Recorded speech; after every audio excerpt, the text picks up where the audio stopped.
Sugeng pepanggihan malih kalian Subadi Prawata. Ing kalodhangan menika badhe ngaturaken waosan buku basa Jawi Jagating Lelembut. Anggitanipun DRS Subagyo. Kanthi irah-irahan kedadean ing begal.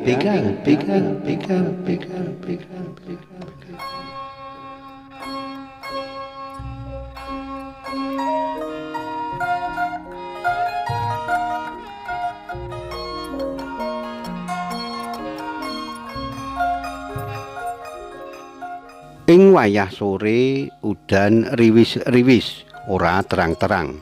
Langit ing sisih kulon isih katon ana mendung kang ngendanu. Mratandani yen isih bakal udan deres. Joko jeneng Singlon isih padha rembugan karo Ridwan. Jeneng Singlon yaiku juragane. Joko iku karyawane Ridwan nyambut gawe wis puluhan taun ing tokone Ridwan. Pancen dheweke jujur lan sregep. Anggone nyambut gawe apik, dheweke kerep diwenehi hadiah saka juragane utawa Pak Ridwan. Gerimis riwis-riwis suwe-suwe saya deres. Joko sejatine arep mulih. Nanging ketimbang klebus ing dalan luwih becik nerusake anggone rembugan bab gawean karo Ridwan. Apa maneh Bu Ridwan ngetokake wedang kopi karo gorengan gedang. Iki nambahi jenake Joko ing omahe Ridwan.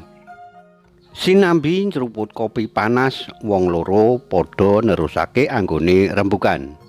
Pak Ridwan bakul emas. Sanajan tokone ora gedhe kaya bakul-bakul emas liyane. Yen ana sing tuku emas nanging durung bisa mbayar kabeh, Pak Ridwan sok ngutangake. Gandeng sing padha utang akeh, kepeksa Pak Ridwan nagihi. Dheweke ngejak Joko. "Sesuk sore Mas Joko bisa ngancani aku nagih utang to, Mas?" Wangsulane Joko. Saged, Pak." Pak Ridwan banjur nerusake ngendikane. "Sesuk sore jam 15 utawa jam 3 sore, kowe metu kene ngampiri aku." Joko nyagui panjaluke Pak Ridwan. Bareng rampung anggone padha rembugan, langite katon padhang. Mendung kang anggendanu wis tiba dadi udan. Joko banjur pamit mulih. Tekan ngomah banjur enggal-enggal adus jalaran wis wengi.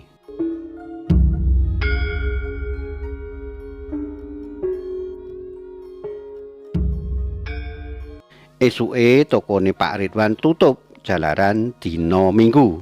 Kaya adat saben angger dina Minggu prei, wektu prei kanggo ngaso lan rekreasi.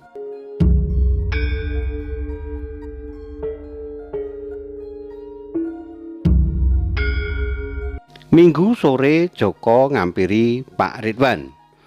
Mung leren sedhela. Wong loro banjur numpak motor mangkat ing wilayah Bantul nagih utang. Sing kudu ditagih ana wong papat. Sing wong loro rikala ditagih ora ana masalah.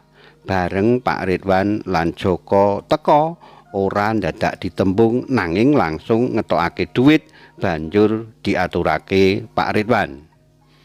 Kosok baline sing loro tagihane pancen angel. Weruh glibete Pak Ridwan lan Joko banjur enggal-enggal nutup lawang. Joko bola-bali ngetok lawang. "Kula nuwun, Pak." Nanging ora ana sing mangsuli. Sejatine Pak Ridwan weruh yen sing ditagih iku mau ing ngarep omah. Nanging bareng diparani banjur semparet mlebu omah. Pak Ridwan ngejak Joko.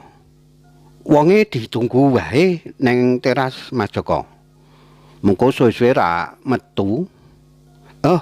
"Prayogi, Pak," jawabe Joko. Wong loro banjur lungguh ing kursi ngarep omah. Ora antara suwe bojone sing ditake mau teka. Monggo Pak, mlebet kemawon. Banjur dijawab, "Oh, nggih Bu, matur nuwun."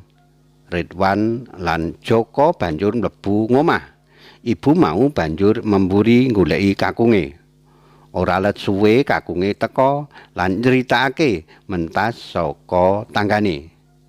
Pak Ridwan ngerti yen kandhane saka tanggane kuwi ngapusi, jalaran mau weruh yen sing ditagih iku ana ing ngarep omah banjur mlebu. Pak Ridwan banjur njaluk dhuwit kekurangane anggone tuku emas sesasi kepungkur, nanging ora bisa mbayar kabeh, mung separo dhisik, yaiku 1 yuta rupiah. Wong loro sing angel tagihane iku sipate padha. Angger weruh sing nagih teka banjur nutup lawang. Dadak nganggo ditunggoni nganti suwe lagi metu. Nanging ana bedane, sing siji mbayar lunas, sijine mung mbayar separo dhisik.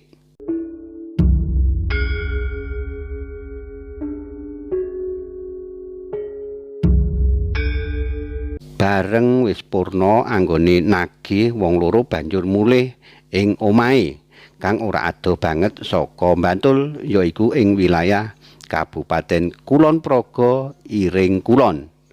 Ridwan ndeleng jame wis nuduhake jam 23 utawa 11 wengi.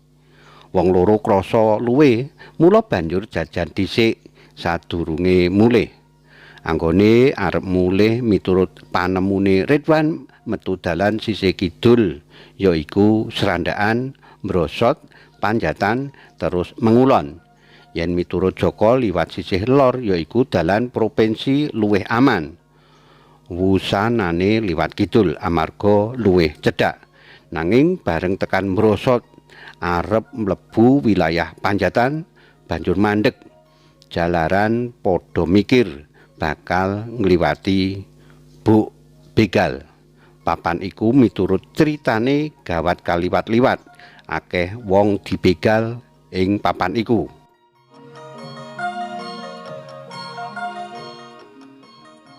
Dununge Buk Begal iku ing antarane Brosot lan Panjatan. Ana ing pinggir sawah sisih lore Mengulon Mengetan, ngalu-alu sawah kabeh. Sisih lore adoh ana desa, nanging ing wektu iku omah durung akeh. Dadi yen dibegal ing papan iku, tulung-tulung ora ana sik nulungi, apa maneh ing wayah wengi.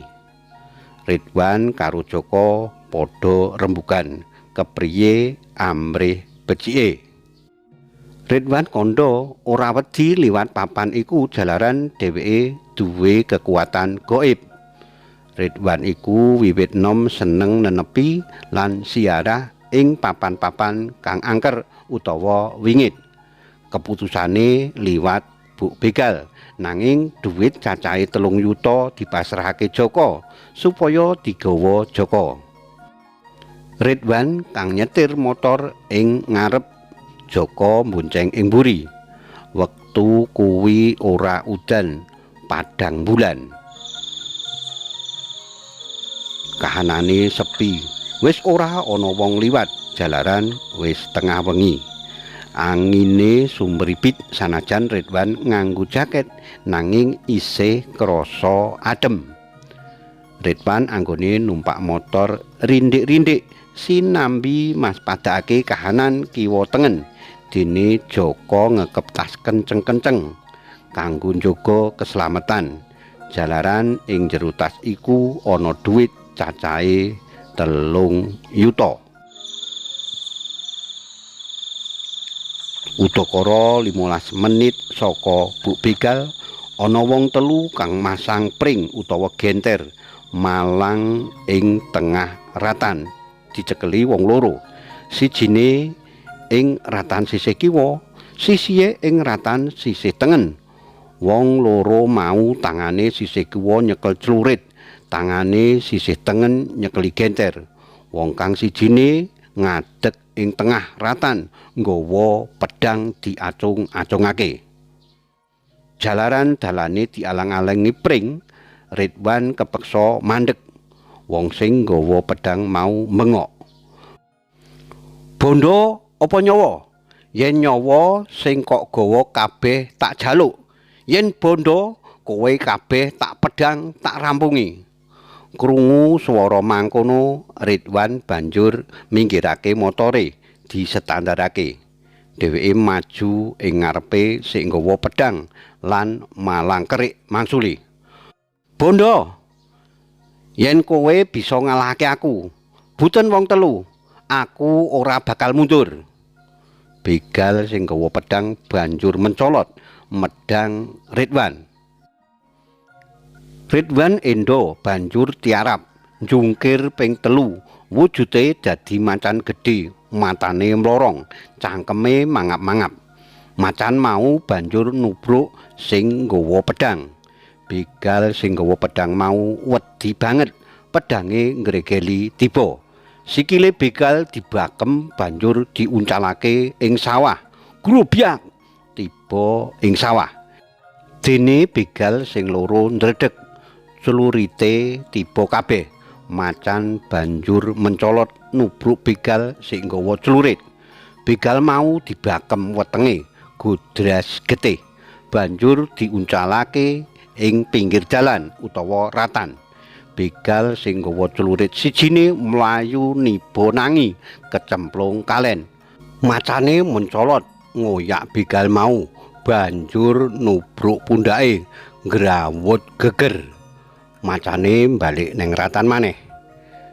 Nyawang kahanan iku Jaka ora nyedak.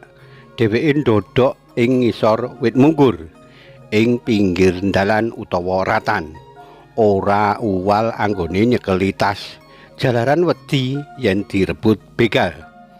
Ngerti yen begale padha semaput, macan mau banjur njungkir ping telu maneh.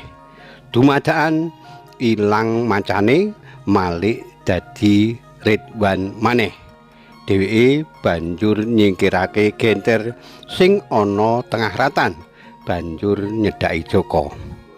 Motor disetater, Jaka mbonceng ing mburi. Karipta dening DRS Subagyo.